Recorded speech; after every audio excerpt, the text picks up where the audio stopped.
CBSE words में आपका स्वागत है। तो इस वीडियो में हम डिस्कस करेंगे क्लास 7 साइंस का 7th चैप्टर। इसका नाम है transportation in animals and plants. Transport का मतलब किसी भी चीज़ को एक जगह से दूसरी जगह पहुंचाना। तो प्लांट या एनिमल के अंदर बहुत सारी चीज़ें होती है जिसको एक जगह से दूसरी जगह पहुंचाया जाता है। तो वो कैसे होता है इस चैप्टर में वही देखेंगे। आप ये पहले पढ़ चुके हो कि सारे ही ऑर्गेनिज्म को फूड, वाटर और ऑक्सीजन की जरूरत होती है जिंदा रहने के लिए। अब ये जो सारी चीज़ें हैं यानी फूड, वाटर और ऑक्सीजन, इनको ट्रांसपोर्ट करना पड़ता है बॉडी के अलग अलग पार्ट्स तक। भाई फूड, वाटर, ऑक्सीजन, इसकी ज़रूरत तो पूरी बॉडी को है, बॉडी के हर एक सेल को है। तो जैसे हमने खाना खाया तो खाना तो मुंह से खाते हैं ना, पेट में चला जाता है। ऐसा तो है नहीं पूरी बॉडी से खा रहे हैं, हम हर जगह से खा रहे हैं। तो पेट में चला गया, वहाँ से पूरी बॉडी के अंदर पहुँचना है तो एक ट्रांसपोर्ट सिस्टम चाहिए होगा कि नहीं, कि वहाँ से सब जगह जा सके। इसके अलावा जो एनिमल्स हैं उनको जो वेस्ट है उसको ट्रांसपोर्ट करना पड़ता है बॉडी के उस हिस्से तक जहाँ से वो रिमूव हो सके। भाई आपकी बॉडी से जो वेस्ट मटीरियल है वो किसी एक ही जगह से निकलेगा ना। जैसे जब आप सांस लेते हो तो वो ऑक्सीजन आपके सेल तक जाती है, उस सेल में वो फूड के साथ मिलकर एनर्जी बनाती है और साथ में कार्बन डाइऑक्साइड निकलती है। ये जो कार्बन डाइऑक्साइड है ये वेस्ट की तरह है, यानी इसको बॉडी से बाहर निकालना है। तो बॉडी की हर जगह बनी, हर सेल में बनी। अब ऐसा तो है नहीं हर जगह से अपने आप निकल जाएगी। वो जो कार्बन डाइऑक्साइड है वो कहाँ से निकलती है? जब हम ब्रीद आउट करते हैं, सांस बाहर निकालते हैं, तो जो एयर निकलती है उसके अंदर से ये कार्बन डाइऑक्साइड निकल जाती है। यानी बॉडी के हर जगह से वो जो कार्बन डाइऑक्साइड है वो पहले लंग्स में पहुंचाना पड़ेगा, यानी यहाँ फिर से एक बार ट्रांसपोर्ट करना पड़ेगा। क्या कभी आपने सोचा कि ये सारी चीज़ें कैसे होती हैं? अब फिगर 7.1 देखो, क्या आपको हार्ट दिखाई पड़ रहा है? ये देखो यहाँ पर ये बीच में हमारा हार्ट है। And the blood vessels, blood vessels यानी खून की नसें, वेसल्स यानी ऐसे पाइप, ट्यूब जिनके अंदर ब्लड फ्लो होता है उसको हम ब्लड वेसल्स कहते हैं, खून की नसें। तो ये पूरा नेटवर्क आप देख सकते हो, हाथ, पैर, सर, सब जगह ये पूरा फैला होता है। They function to transport substances and together form the circulatory system. तो ट्रांसपोर्ट का जो काम है वो इन्हीं का है। यानी जो आपकी ब्लड वेसल है उसके अंदर ब्लड फ्लो होता है, यही ब्लड अपने साथ चीज़ों को लेके एक जगह से दूसरी जगह पहुंचाता है। और ब्लड को फ्लो कराने का काम किसका है? हार्ट का है। हार्ट एक पंप की तरह काम करता है। तो ये हार्ट और ब्लड वेसल पूरा मिला लें तो ये सर्कुलेटरी सिस्टम कहलाता है, क्योंकि ब्लड हमारा क्या कहता है, सर्कुलेट करता है ना, पूरे बॉडी के अंदर दौड़ता रहता है। तो ये दोनों मिलकर आपके सर्कुलेटरी सिस्टम बनाते हैं। इस चैप्टर के अंदर आप पढ़ोगे transport of substance in animals and plants. अब पहला टॉपिक है 7.1 सर्कुलेटरी सिस्टम। इसको अच्छे से हम समझ लेते हैं। तो सर्कुलेटरी सिस्टम के अंदर पहली चीज़ जो हम पढ़ेंगे वो ब्लड है, क्योंकि ब्लड ही सर्कुलेट करता है। क्या होता है जब कोई कट वगैरह लग जाता है आपकी बॉडी में, जैसे चोट लग गई, कहीं कट गया, तो क्या होता है? खून निकलने लगता है। लेकिन ये ब्लड है क्या? तो ब्लड एक फ्लूइड है, यानी लिक्विड जैसी चीज़ है जो कि ब्लड वेसल्स के अंदर फ्लो करता है। ये ट्रांसपोर्ट करता है अपने साथ कुछ सब्सटेंसेस को, जैसा कि आपके डाइजेस्टेड फूड हो गया फ्रॉम द स्मॉल इंटेस्टाइन। ये आपने न्यूट्रिशन वाले चैप्टर में पढ़ा है कि जो फूड हमारा डाइजेस्ट हो जाता है स्मॉल इंटेस्टाइन से, वो एब्जॉर्ब हो जाता है। एब्जॉर्ब होकर कहाँ जाता है? यही ब्लड वेसल के अंदर जाता है, यानी वहाँ से ब्लड के अंदर पहुँच जाता है। तो इंटेस्टाइन से ब्लड में चला गया, अब ब्लड इसको ट्रांसपोर्ट करेगा, पहुँचाएगा to other part of the body. इसके अलावा it carries oxygen from the lung to the cell of the body. जब हम सांस लेते हैं तो हमारे लंग्स के अंदर एयर जाती है, उस एयर के अंदर जो ऑक्सीजन है वो हमारे ब्लड के अंदर चली जाती है, क्योंकि लंग्स में पूरा ब्लड वेसल्स का नेटवर्क होता है, जाल टाइप का होता है। तो ऑक्सीजन चली गई ब्लड के अंदर, अब ये ब्लड ऑक्सीजन को लेकर बॉडी के हर सेल तक पहुंचा देता है। तो इस तरह से ऑक्सीजन भी ट्रांसपोर्ट हो गई। इसके अलावा ये ट्रांसपोर्ट करता है वेस्ट को, ताकि वो बॉडी से रिमूव हो सके, जैसे कि मैंने आपको कार्बन डाइऑक्साइड वाला एग्जांपल दिया था। अब सवाल ये है कि जो ब्लड है कैसे कैरी करता है अपने साथ सब्सटेंसेस को। भाई किसी चीज़ को लेके कैसे चलता है? जैसे ऑक्सीजन है तो ब्लड के साथ साथ ऑक्सीजन कैसे फ्लो करती है? देखो पहली चीज़ तो आपको ये समझनी है, अभी तक आप ये जानते होंगे कि ब्लड क्या है, जैसे पानी है उसी तरह से ब्लड होता है, बस वो लाल कलर का होता है, यानी पूरा का पूरा वो लिक्विड है। लेकिन ऐसा नहीं है, पूरा ब्लड आपका लिक्विड नहीं होता, उसके अंदर और भी चीज़ें होती हैं। Blood is composed of a fluid, यानी एक लिक्विड वाला पार्ट है जिसको हम प्लाज्मा कहते हैं। तो वो जो लिक्विड वाला हिस्सा है जो पानी जैसा होता है, फ्लो करता है, वो आपका प्लाज्मा होता है, in which different types of cells are suspended. इसी प्लाज्मा के अंदर अलग अलग टाइप के जो सेल्स हैं वो सस्पेंडेड होते हैं, यानी उसमें तैरते रहते हैं। अब पहली जानना चाहती है why is the colour of blood red. Blood का जो कलर है वो रेड क्यों होता है? तो ये हीमोग्लोबिन की वजह से होता है, जो कि भी आगे आएगा, हम देखेंगे। तो ये फिगर आपकी सर्कुलेटरी सिस्टम की थी। Arteries are shown in red colour and veins in blue. जो नसें आपको यहाँ देखने को मिल रही हैं, आप देखोगे दो कलर की है, एक रेड कलर की है, दूसरी ब्लू कलर की है। तो ब्लड वेसल्स आपकी एक तो आर्टरीज होती हैं, दूसरी वेन्स होती हैं। तो ब्लू कलर वाली आपकी वेन है और रेड कलर वाली आपकी आर्टरी है। ये क्या होती है, क्या डिफरेंस है, आगे आएगा। तो चलिए अब जान लेते हैं किस किस तरीके के सेल हैं जो कि ब्लड के अंदर होते हैं। तो एक तरीके का जो सेल है उसको हम रेड ब्लड सेल्स कहते हैं, शॉर्ट में इसको आरबीसी लिखा जाता है। Which contain a red pigment. Pigment एक ऐसे सब्सटेंस को कहते हैं जो किसी भी चीज़ को कलर देता है। तो आरबीसी के अंदर रेड पिगमेंट होता है जिसको हम हीमोग्लोबिन कहते हैं। तो भाई जो लाल कलर दे किसी चीज़ को रेड पिगमेंट कहेंगे, ग्रीन कलर दे तो ग्रीन पिगमेंट कहेंगे, ठीक है। तो आरबीसी के अंदर एक रेड कलर का पिगमेंट होता है, एक सब्सटेंस होता है जिसको हीमोग्लोबिन कहते हैं। यह हीमोग्लोबिन क्या करता है, बाइंड करता है, जुड़ जाता है ऑक्सीजन के साथ and transports it to all part of the body and ultimately to all the cells. तो आपको आंसर मिल गया कि भाई ये जो ऑक्सीजन है वो बॉडी के हर हिस्से तक कैसे पहुंचती है। ये तो हम जानते थे कि भाई ब्लड के अंदर चली जाती है, फिर वहां से पहुंच जाती है, लेकिन ये चीज़ इतनी सिंपल नहीं है कि हाँ ब्लड में चली गई, ब्लड फ्लो हो रहा है तो बहा के ले जाएगा अपने साथ। जैसे आप पानी वगैरह बहता रहता है नदी में ना, तो कोई चीज़ डालो तो नदी उसको बहा के ले जाती है। तो ऑक्सीजन एक गैस है, इस तरह से साथ में वो नहीं बहती, उसको ब्लड में किसी चीज़ के साथ जुड़ना पड़ेगा तब जाके उसके साथ वो फ्लो करेगी। तो हीमोग्लोबिन यही काम करता है। हीमोग्लोबिन कहाँ पर है, आरबीसी में है, रेड ब्लड सेल में है। ये हीमोग्लोबिन ऑक्सीजन को अपने साथ जोड़ लेता है कि भैया आ जाओ हमारे साथ, हम जा रहे हैं, हम फ्लो कर रहे हैं, तुमको जहां जाना होगा वहां हम छोड़ देंगे। It will be difficult to provide oxygen efficiently to all the cells of the body without haemoglobin. अगर हीमोग्लोबिन ना हो तो ऑक्सीजन चिपक नहीं पाएगा, जुड़ नहीं पाएगा आरबीसी के साथ। तो ऑक्सीजन ब्लड के साथ थोड़ा बहुत कुछ फ्लो होके पहुंच तो जाएगा, लेकिन उतने अच्छे तरीके से नहीं पहुंच पाएगा, धीरे धीरे चलेगा और जितनी सप्लाई ऑक्सीजन को जिस रेट से चाहिए वो नहीं मिल पाएगी। इसको एग्जाम्पल्स ऐसे समझ सकते हो, जैसे मान लो आप रोड के किनारे खड़े हो और आपको कहीं जाना है। अब एक बस आती है, आप उस बस पे चढ़ जाते हो, फिर वो बस आगे चली जाती है, जहां आपको जाना होता है वहां उतर जाते हो। तो इससे क्या होगा, आप आसानी से पहुंच गए कि नहीं। तो ऑक्सीजन भी ऐसे ही करता है, उधर से आरबीसी आ रहा है, उसके ऊपर हीमोग्लोबिन है, ये उससे चिपक गया, उसके साथ चला गया, आसानी से पहुंच गया। अगर मान लो बस ना आती तो रोड तो है भाई, पैदल भी तो जा सकते हो, लेकिन पैदल जाने में आपको टाइम भी ज़्यादा लगेगा, मेहनत भी ज़्यादा लगेगी। अगर मान लो कोई चीज़ बहुत दूर है तो फिर आप कितना पैदल चलोगे, टाइम लगेगा, मेहनत लगेगी कि नहीं। पहुंच तो जाओगे मान लो किसी तरीके से, लेकिन मुश्किल होगा कि नहीं। इसी तरीके ऑक्सीजन किसी तरीके से ब्लड के साथ फ्लो होते हुए पहुंच तो जाएगी, लेकिन टाइम लगाएगी, बहुत थोड़ी ऑक्सीजन पहुंच पाएगी। ठीक है, तो डिफिकल्ट हो जाएगा ऑक्सीजन को प्रोवाइड करना। ऑक्सीजन की तो हर वक्त ज़रूरत है, तुरंत हर वक्त एनर्जी चाहिए होती है। तो हीमोग्लोबिन से ये फायदा हो जाता है कि ऑक्सीजन को अपने साथ जोड़ लेती है और जहां पहुंचाना होता है पहुंचा देती है। The presence of haemoglobin makes the blood appears red. तो खून का कलर जो लाल है वो किसकी वजह से होता है, इसी हीमोग्लोबिन की वजह से होता है। ये पॉइंट बहुत इंपॉर्टेंट है, याद रखना। अब एक दूसरे तरीके का सेल जो कि ब्लड के अंदर होता है वो होता है व्हाइट ब्लड सेल्स, जिसको शॉर्ट में WBC कहते हैं। इसका काम होता है जर्म्स यानी कीटाणुओं से लड़ना, जो कि आपके बॉडी में एंटर कर सकते हैं। बॉडी के अंदर कोई कीटाणु आया तो उससे मुकाबला कौन करेगा, यही WBC। अब बूझो खेलते हुए गिर गया और उसके जो नी थी, घुटना था, वहां पर इंजरी हो गई, चोट लग गई, वहां से खून बाहर निकलने लगा जहां कटा हुआ था। लेकिन कुछ टाइम के बाद उसने नोटिस किया कि जो ब्लीडिंग थी, जो खून का बहना था, वो रुक गया और एक डार्क रेड कलर का क्लॉट यानी कुछ जमी हुई सी चीज प्लंज द कट, उस कट को भर गई। ये चीज आपने खुद ऑब्जर्व की होगी, मान लो कहीं चोट वगैरह लग जाती है तो खून निकलने लगता है, फिर थोड़ी देर के बाद वो खून क्या होता है, सूख जाता है और लाल कलर की एक पपड़ी जैसा जम जाता है। अब बूझो पजल्ड हो गया इसको सोच के, यार ये क्या हुआ, ये कैसे हुआ। तो वो जो चीज जमी थी ना, उसको हम क्लॉट कहते हैं। The clot is form because of the presence of another type of cells in the blood called platelets. तो ये जो खून जम गया और क्लॉट बना लिया, यानी एक लेयर टाइप की बना लिया, ये कैसे बना है, क्योंकि ब्लड में एक और तरीके का सेल होता है जिसको हम प्लेटलेट्स कहते हैं, उसकी वजह से ऐसा हुआ। तो ये देखो इस तरह से नी में चोट लगी और ये देखो ये पपड़ी जैसा लाल रंग का डार्क रेड कलर का ये जम गया है, इसकी वजह से खून का बहना रुक जाता है। तो ये भी तो जरूरी है, मान लो चोट लग गई, खून बहता ही चला गया, रुक ही नहीं रहा, सारा खून बॉडी से निकल जाएगा और खेल खत्म हो जाए कि नहीं। तो ब्लड के अंदर कुछ ऐसी चीज भी होनी चाहिए कि मान लो कट जाए तो उस ब्लड को जमा दे। तो ये काम किसका होता है, प्लेटलेट्स का होता है। अब एक फिगर मैं आपको दिखाता हूँ जिससे आपको अच्छे से सारी चीजें क्लियर हो जाए। तो ये देखो मैंने फिगर बनाई है, यहाँ पर जो है ब्लड वेसल है, उसके अंदर ब्लड फ्लो हो रहा है। तो ब्लड के अंदर हमने देखा था एक तो आपका प्लाज्मा होता है जो कि फ्लूइड वाला पार्ट होता है, दूसरे आपके आरबीसी होते हैं रेड कलर से जो मैंने बनाया है, इनका काम क्या होता है, ऑक्सीजन को ट्रांसपोर्ट करना।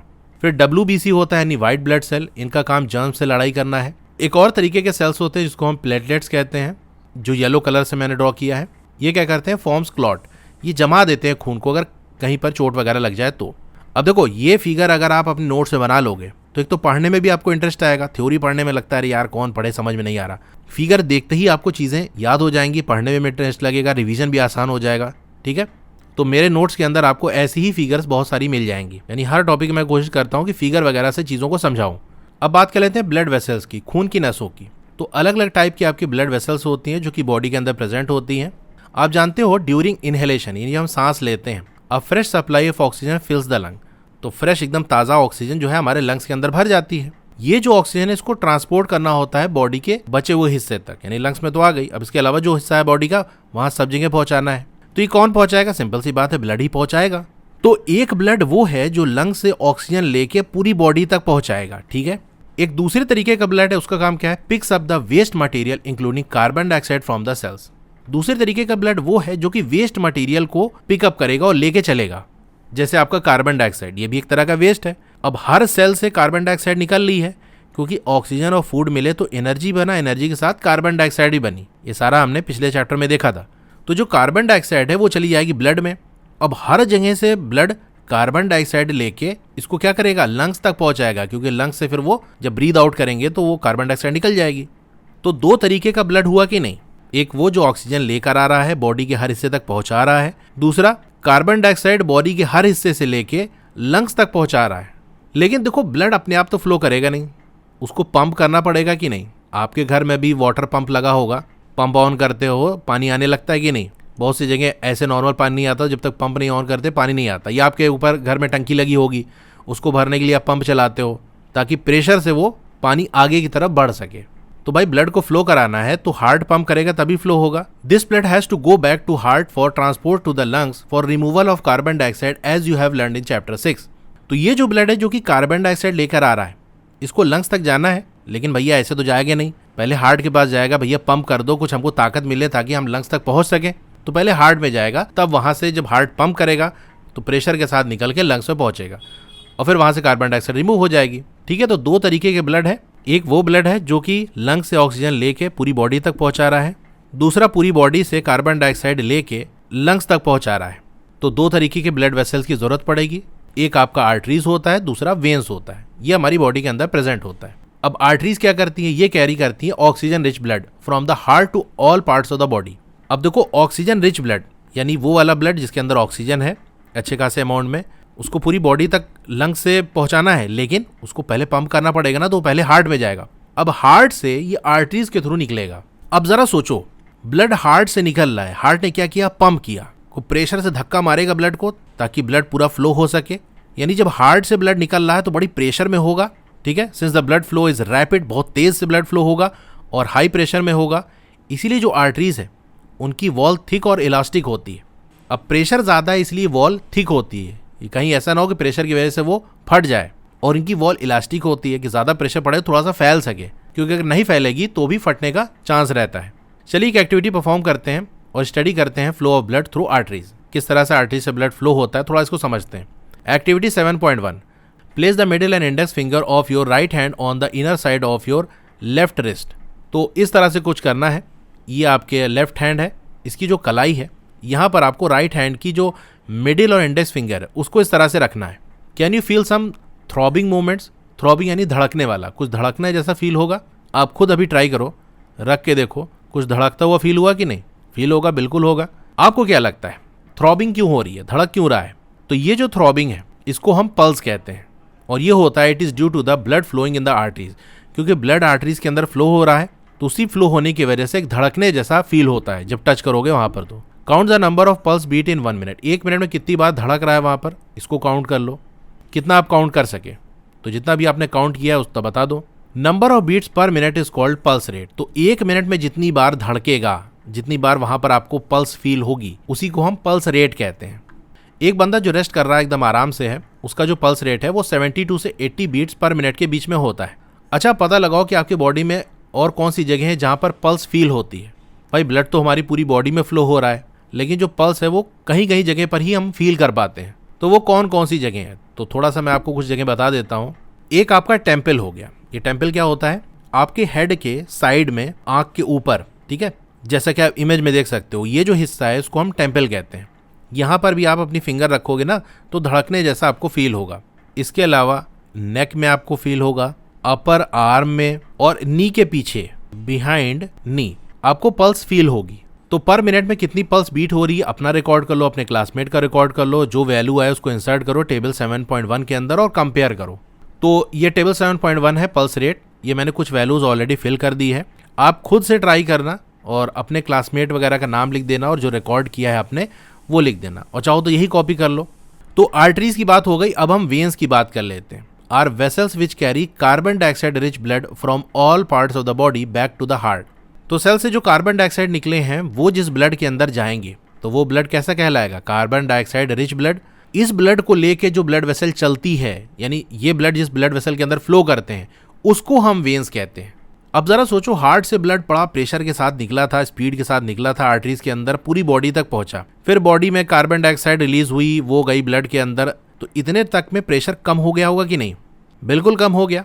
तो अब प्रेशर कम हो गया है और ज़रूरत है कि फिर से हार्ट के पास पहुंचाओ ताकि वो पंप कर सके, ताकि घूमता रहे ब्लड, रुकना नहीं चाहिए। तो अब कम प्रेशर वाला जब ब्लड जाएगा तो इतना प्रेशर है नहीं, इसलिए अब जो ब्लड वेसल चाहिए हमको वो पतली भी होगी तो काम चल जाएगा, तो वेंस के अंदर जाता है। इसीलिए जो वेंस है उनकी वॉल थिन होती है क्योंकि ज़्यादा प्रेशर नहीं होता। ये तो ब्लड को लेके जा रही है हार्ट तक कि भैया पंप करा दो, प्रेशर कम है। In fact there are valves present in veins which allow blood to flow only towards the heart. इतना प्रेशर कम हो जाता है, ब्लड का फ्लो होना इतना धीरे हो जाता है इन वेंस के अंदर कि वेंस के अंदर वॉल्स लगी होती हैं। वॉल्स क्या होती है, मैं आपको थोड़ा सा ड्रॉ करके दिखाता हूँ। जैसे ये हमारी वेन है तो इनमें इस तरीके से कुछ वॉल्स होती हैं। अब ब्लड ऐसे फ्लो कर रहा है तो भाई क्या करेगा, इसको पुश करेगा और यहाँ से निकल जाएगा ब्लड आगे। अब प्रेशर कम होने की वजह से इनकी रफ्तार काफ़ी कम होती है, तो ऐसा भी हो सकता है कि जो ब्लड है आगे ना बढ़ पाए बल्कि पीछे की तरफ चलने लगे, उल्टा चलने लगे। अब उल्टा चलने लगेगा तो सारा खेल बिगड़ जाएगा भाई, इसको तो हार्ट तक जाना है ताकि पंप कर सके, उल्टा चलेगा तो सब बर्बाद हो जाएगा। तो अगर किसी वजह से ब्लड पीछे की तरफ आने लगता है तो ये जो वॉल्स हैं वो क्या होती हैं, बंद हो जाती हैं, यानी ये ऐसे कुछ हो जाती हैं। ठीक है, तो इन केस अगर ये वापस आने लगे ब्लड तो अब ये बंद हो गया रास्ता कि भैया इधर कहाँ, वापस कहाँ आ रहे हो, आगे की तरफ चलो, तो इतना प्रेशर कम होता है। आर्टरीज में वॉल्स की ज़रूरत नहीं है क्योंकि वहाँ इतना प्रेशर है कि वो आगे ही बढ़ेगा, पीछे नहीं आएगा, लेकिन यहाँ पीछे आने का डर है, इसीलिए वॉल्स होती हैं। अभी नीचे डायग्राम है, इसको पढ़ने से पहले थोड़ा सा हम कैपिलरीज के बारे में जान लेते हैं, तब आगे बढ़ेंगे। Refer to figure 7.3। Do you see the arteries divide into smaller vessels. क्या आप देख रहे हो जो आर्टरी है आगे चलकर ये कई हिस्सों में बढ़ जा रही है, छोटे छोटे वेसल्स के अंदर। तो इस तरह से होता है, जो आर्टरीज है वो कई हिस्सों में बढ़ जाती है। बढ़ने के बाद ये जब टिश्यूज तक पहुंचती है तो फिर से ये फर्दर डिवाइड होती है into extremely thin tubes called capillaries. तो और भी ज़्यादा ये डिवाइड होती जाती है और एकदम लास्ट में जाके बहुत ही पतले ट्यूब्स में बढ़ जाती है। तो ये बहुत ही पतले वाले जो ट्यूब होते हैं इनको हम कैपिलरीज कहते हैं। तो कैपिलरीज समझ गए, एक तो नॉर्मल आपकी आर्टरी और वेन होती है, लेकिन जो बहुत ही पतली वाली आर्टरी या बहुत ही पतली वाली जो वेन्स है उनको हम कैपिलरीज कहते हैं। जैसे मान लो किसी एरिया के अंदर क्या होता है, एक मेन रोड जाती है, फिर इस इलाके में पहुंच के कई और रोड निकल जाती है पतली पतली, फिर और अंदर जाना हो तो गली के अंदर घुसना पड़ता है, और अंदर जाना हो तो और पतली गली आपको मिलेगी ताकि हर घर तक पहुंच सके। भाई घर बना होता है तो सामने या तो रोड होगी या तो गली होगी, कुछ ना कुछ तो होगा ही ना। अब हर आदमी का घर मेन रोड पे नहीं हो सकता। इसी तरह से ये भी होता है कि भाई ब्लड को हर जगह पहुंचना है, हर सेल तक पहुंचना है। तो आर्टरी से है कई हिस्सों में बढ़ गया, कुछ इधर चले गए, कुछ उधर पहुंच गए, फिर और बढ़ता चला गया इस तरह से कि सारे सेल तक कनेक्शन पहुंच सके, ब्लड पहुंच सके। फिर ब्लड सारे सेल तक पहुंच जाएगा। अब सेल से जो वेस्ट मटेरियल निकलेगा उसको फिर से ब्लड के अंदर जाना है, तो ब्लड के अंदर जब जाएगा तो सारी कैपिलरीज फिर से आगे ज्वाइन होके और फिर एक बन जाएंगी। तो यही लिखा है, the capillaries join to form the veins which empty into heart. तो आर्टरी डिवाइड होके कई सारी कैपिलरीज में के अंदर बढ़ जाता है, फिर ये कैपिलरीज सारी ज्वाइन होके वेन्स बना लेती हैं और ये वेन्स ब्लड को ले जाके हार्ट में खाली कर देती है कि भैया आप जाओ पंप कर दो।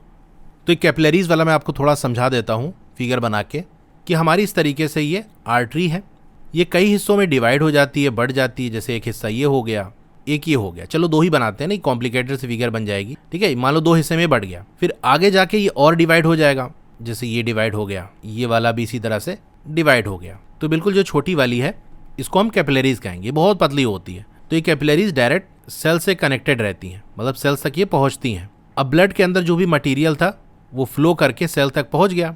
अब सेल जो वेस्ट मटेरियल निकालेगा उसको ब्लड के अंदर वापस जाना है, तो ये जो कैपिलरीज हैं वो फिर से आगे जाके ज्वाइन हो जाती हैं। जैसे ये आई और ये आई, ये दोनों ज्वाइन हो गई।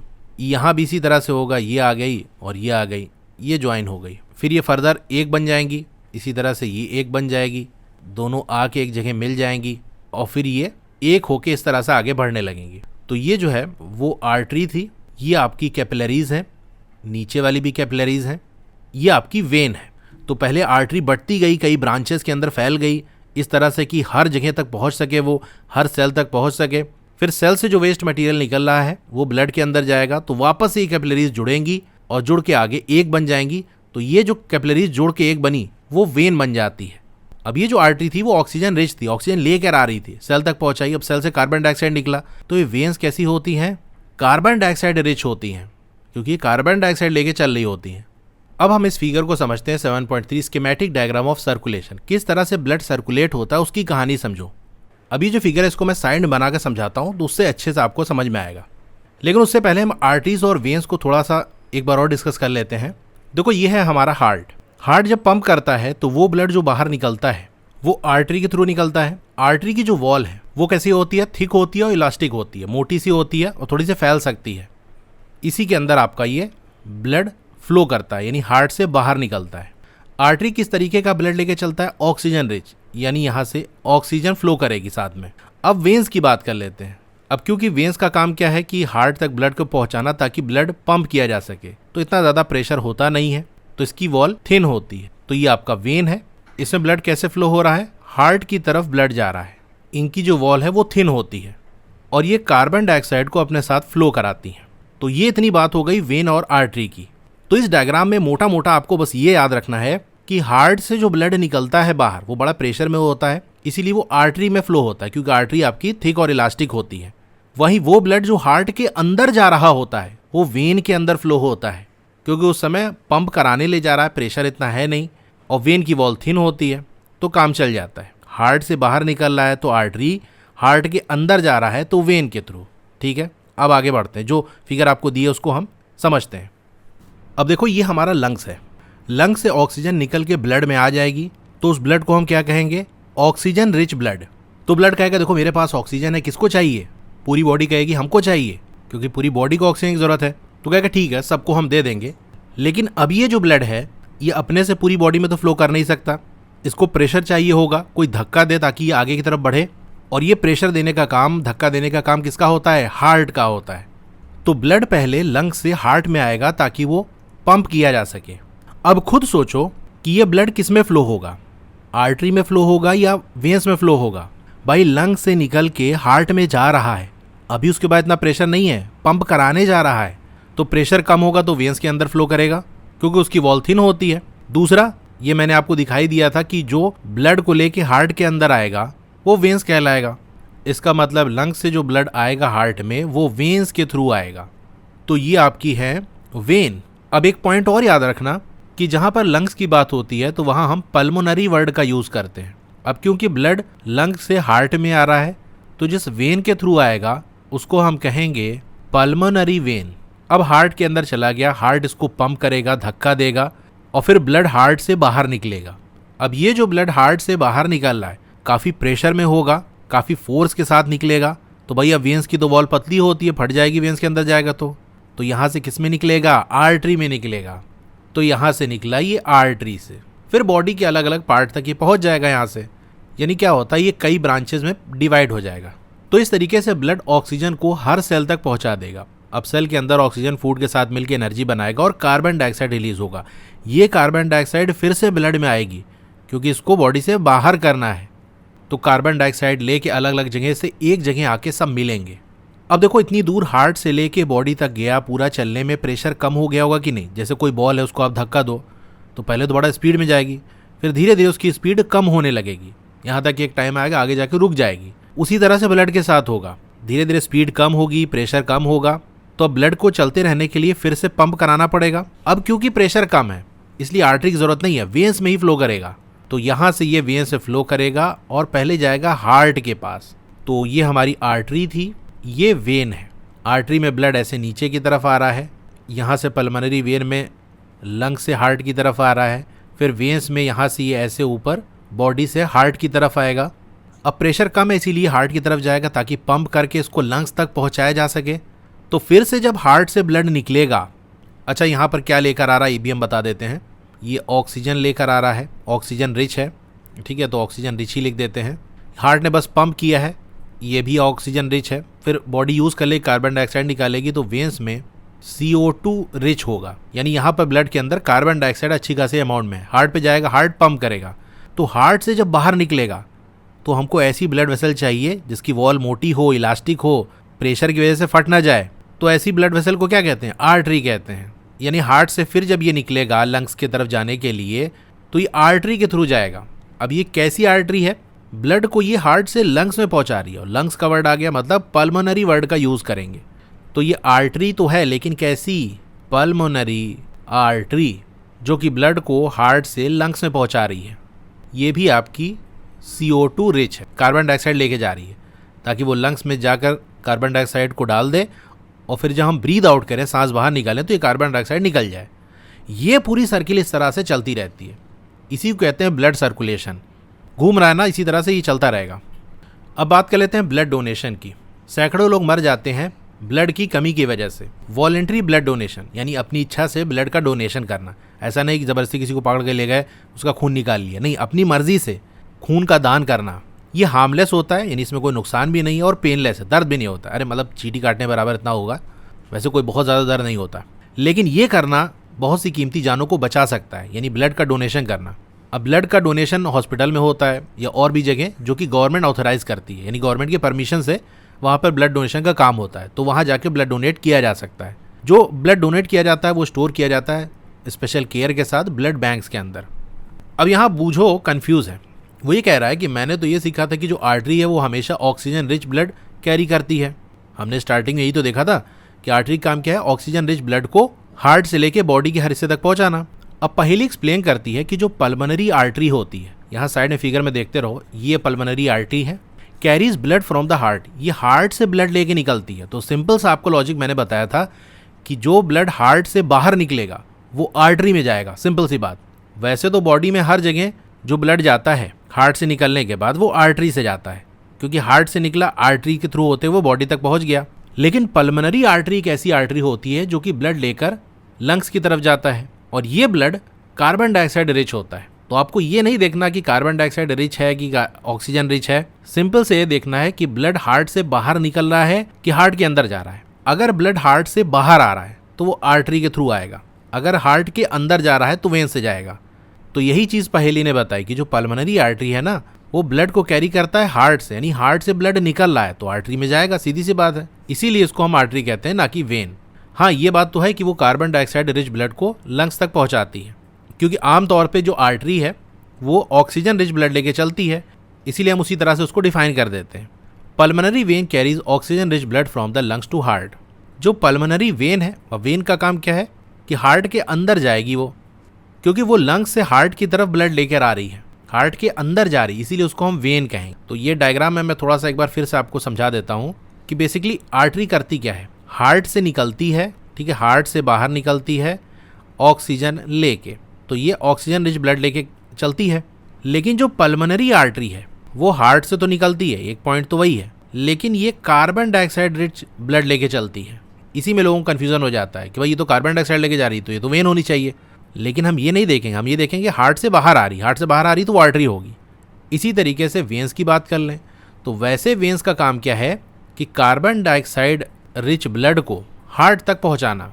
लेकिन पल्मोनरी वेन जो है इसमें एक फंक्शन थोड़ा बदल जाता है, ये हार्ट की तरफ लेके तो आ रही है ब्लड को, लेकिन ये ब्लड ऑक्सीजन रिच है, क्योंकि अभी लंग से निकला है ना, लंग से इसको ऑक्सीजन मिल गया था, तो ये ब्लड कैसा हो गया, ऑक्सीजन रिच ब्लड। अब क्योंकि हार्ट के अंदर आ रही है इसीलिए हम इसका नाम वेन लिखे हैं, ठीक है। तो यही कंफ्यूजन बूझो को हुई थी, जिसको पहेली ने दूर कर दिया। अब बात कर लेते हैं हार्ट की। हार्ट एक ऐसा ऑर्गन है जो कि कॉन्टिन्यूसली बीट करता रहता है, यानी दिल लगातार धड़कता रहता है, और ये एक पंप की तरह काम करता है for the transport of blood, यानी ब्लड ट्रांसपोर्ट होता रहे, ब्लड फ्लो होता रहे, उसके लिए जो पंप की ज़रूरत है वही पंप आपका हार्ट है। ब्लड अपने साथ और भी सब्सटेंसेस को कैरी करता है, जैसे कि हम देख ही चुके हैं, फूड हो गया, ऑक्सीजन हो गया, वेस्ट मटेरियल, ये ब्लड के साथ ही फ्लो होते हैं। अब ज़रा कल्पना करो, इमेजिन करो ऐसा पंप जो कि लगातार काम कर रहा है सालों से बिना स्टॉप किए। घर में भी हमारे पंप लगा होता है वाटर वाला, लेकिन उसको जब ज़रूरत होती है हम चलाते हैं, नहीं तो बंद कर देते हैं। ऐसा तो है नहीं, लगातार वो चलता ही जा रहा है। तो हमारा हार्ट भी एक पंप की तरह है जो कि सालों से चलता चला आ रहा है, बिना रुके वो चल रहा है। तो ऐसा पंप अगर हम देखना चाहें तो लगभग नामुमकिन है। ऐसा कौन सा पंप होगा जो हमेशा चलता रहे बिना रुके? तो हमारा हार्ट वर्क करता है एक नॉन स्टॉप पंप की तरह। चलिए हार्ट के बारे में कुछ और चीज़ें हम जान लेते हैं। सबसे पहली बात, ये हार्ट है कहाँ? तो हार्ट लोकेटेड होता है चेस्ट कैविटी के अंदर। चेस्ट में जो खाली जगह है वहीं पर हमारा लंग्स होता है, वहीं पर हमारा हार्ट भी होता है। With its lower tip slightly tilted towards the left, और उसके नीचे वाला जो कोना है, नीचे वाला जो किनारा है, वो लेफ्ट के साइड झुका होता है। फिगर 7.1 में देख सकते हो, अभी हम देखेंगे। Hold your fingers inward on your palm, अपनी उंगलियों को इस तरह से बंद करो, तो क्या बना, आपकी मुट्ठी बन गई। हार्ट का जो साइज है वो लगभग इतना ही होता है, यानी मुट्ठी के बराबर। अब हमने देखा था कि दो तरीके के ब्लड हमारी बॉडी के अंदर फ्लो करते हैं।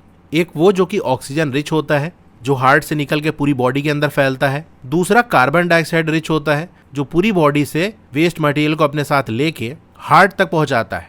तो अब देखो दोनों अलग तरीके के ब्लड है, दोनों का काम अपना अलग है। एक को हार्ट से बॉडी तक पहुंचाना, दूसरे को बॉडी के हार्ट तक पहुंचाना है। क्या हो अगर ये जो ब्लड रिच इनको ऑक्सीजन है और वो ब्लड जो कि कार्बन डाइऑक्साइड रिच है वो मिक्स हो जाए एक दूसरे के साथ, तो भाई खिचड़ी बन जाएगी। ऐसी कंडीशन में कौन कहाँ जा रहा है कुछ समझ में नहीं आएगा, तो सारी गड़बड़ हो जाएगी बॉडी के अंदर की नहीं।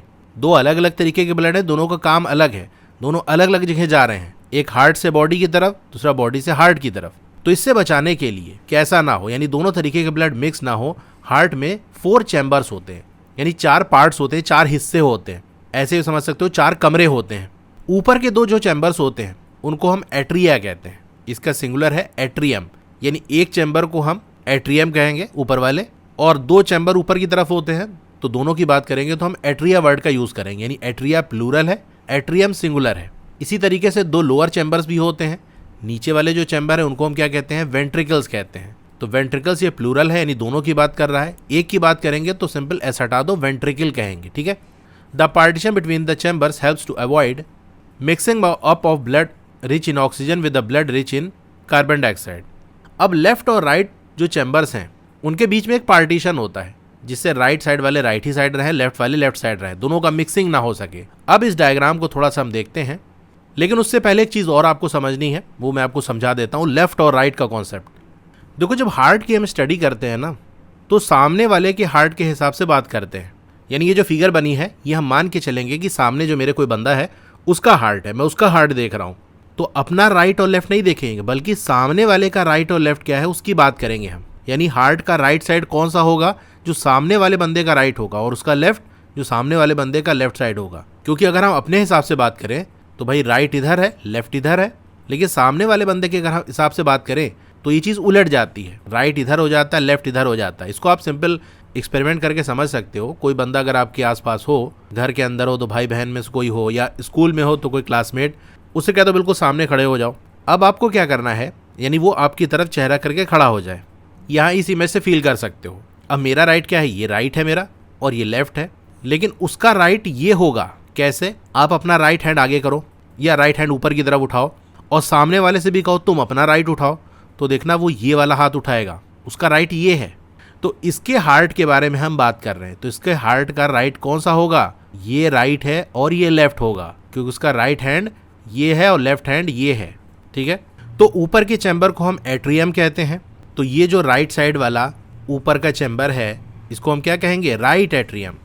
इसी तरह से लेफ्ट साइड जो ऊपर वाला चैम्बर है, ऊपर के चैम्बर को एट्रियम कहते हैं, लेकिन ये लेफ्ट साइड है, तो इसको हम क्या कहेंगे, लेफ्ट एट्रियम कहेंगे। अब नीचे के चैम्बर की बात कर ले। नीचे के जो चैम्बर होते हैं उनको हम वेंट्रिकल कहते हैं। जो राइट साइड है उसको राइट वेंट्रिकल कहेंगे, जो लेफ्ट साइड है उसको लेफ्ट वेंट्रिकल कहेंगे, ठीक है। ये 4 चीज़ हो गई।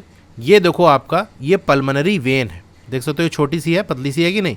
और आर्टरी क्या होती है, मोटी सी होती है, उसकी वॉल मोटी होती है। तो ये देखो ऊपर आपकी आर्टरी बनी, ये पल्मोनरी आर्टरी है।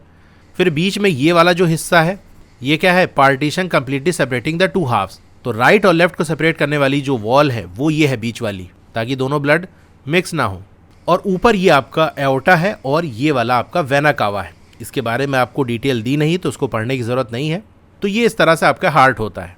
और यहाँ देख सकते हो ये जो नीचे वाला हिस्सा है ये लेफ्ट साइड की तरफ टिल्टेड है, इधर साइड झुका हुआ है, जिसकी बात हमने ऊपर की थी। अब पहले ये जानना चाहती है कि हार्ट के किस साइड ऑक्सीजन रिच ब्लड होगा और किस side carbon dioxide rich blood होगा।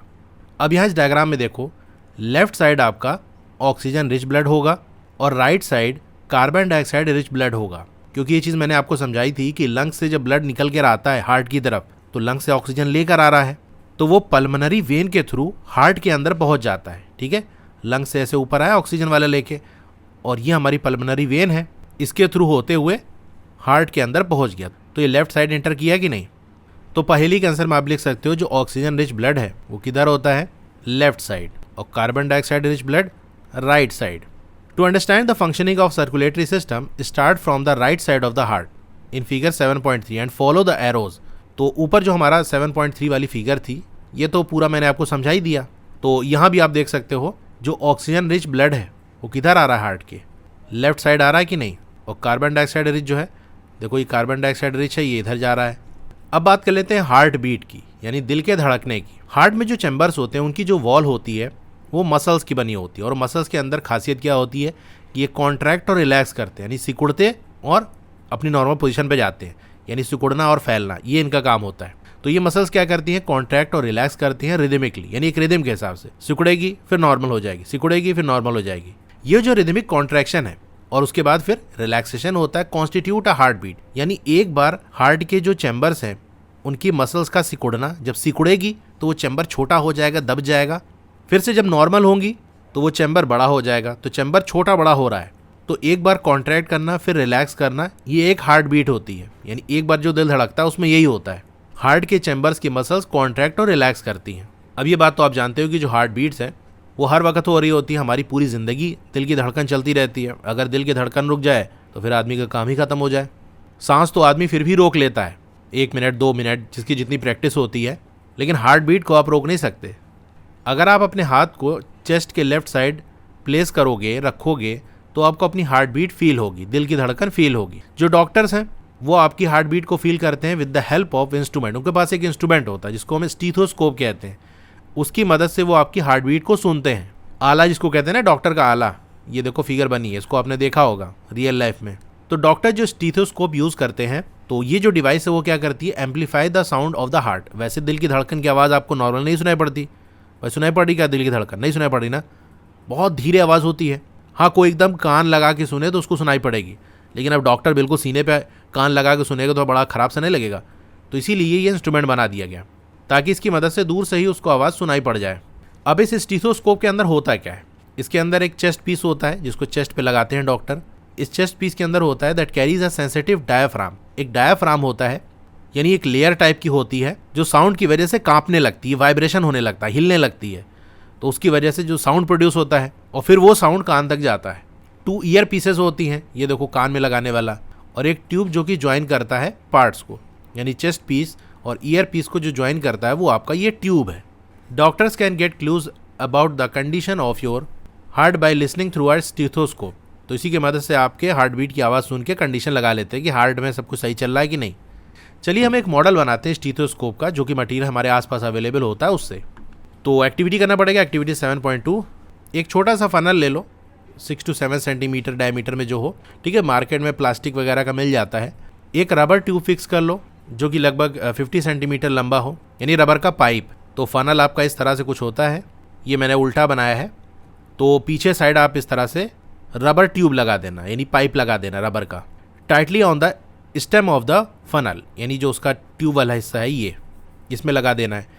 स्ट्रेच द रबर शीट, एक रबर शीट ले सकते हो या बलून को काट के उसका यूज़ कर सकते हो, उसकी माउथ पे लगा देना, फनल के माउथ पे, जैसे आप ये डायग्राम में देख सकते हो, जो चौड़ा वाला हिस्सा है वहाँ पर इस तरह से रबर को लगा देना है और टाइटली उसको फिक्स कर देना रबर बैंड की मदद से। बस आपका स्टीथोस्कोप बन के तैयार हो गया। Put the open end of the tube on one of your ears. तो इस तरह से करना है, जो चौड़ा वाला हिस्सा है वो सीने पे लगाना है और जो पाइप जो हमारा निकल कर आ रहा है यहाँ से जुड़ा हुआ है वो कान तक ले जाना है। तो फनल का जो माउथ है वो चेस्ट पे लगाना है अपने हार्ट के पास। अब आवाज़ को सुनने की कोशिश करो ध्यान से, क्या कोई आपको रेगुलर थंपिंग साउंड सुनाई पड़ रही है? तेज़ जो धड़कने की आवाज़ होती है उसको हम थंपिंग कहते हैं। एक तो पल्स वाली होती है, वो धीरे धीरे धड़कती है, लेकिन हार्ट वहीं तो पंप हो रहा है, वहाँ ज़्यादा तेज़ आवाज़ होगी, धड़कन वहाँ ज़्यादा आपको फील होगी। तो क्या आपको लगातार आने वाली कोई थंपिंग साउंड सुनाई पड़ रही है, धड़कने की आवाज़ सुनाई पड़ रही है? तो ये जो साउंड है ये हार्ट बीट की साउंड है, दिल के धड़कने की आवाज़ है। 1 मिनट में कितनी बार आपने हार्ट बीट को सुना, तो इसे आप काउंट कर सकते हो। Count again after running 4 to 5 minute. 4-5 minute दौड़ने के बाद फिर काउंट करो कि 1 मिनट में कितनी बार हार्ट बीट हो रहा है, दिल धड़क रहा है, और जो ऑब्जर्वेशन है उसको आप कंपेयर करो। अपना पल्स रेट और हार्ट बीट रिकॉर्ड करना है और अपने फ्रेंड का भी करना है, रेस्टिंग कंडीशन में भी, यानी आराम कर रहे हो, और दौड़ने के बाद टेबल 7.2 के अंदर। तो ये टेबल 7.2 है heart beat and pulse rate. तो आप अपना रिकॉर्ड कर सकते हो, मैंने एक वैल्यू लिख दी है, इसको भी आप लिख सकते हो। तो पहले कॉलम में आपको स्टूडेंट का नाम लिख देना, दूसरे कॉलम में रेस्ट करते टाइम हार्ट बीट कितनी है, यानी दिल कितनी बार धड़क रहा है 1 मिनट में, और पल्स रेट भी क्या होती है, 1 मिनट में कितनी बार आपकी पल्स फील हो रही है, कलाई के पास आप हाथ रख के फील कर सकते हो। तो ये वैल्यूज़ आपको मिल जाएंगी।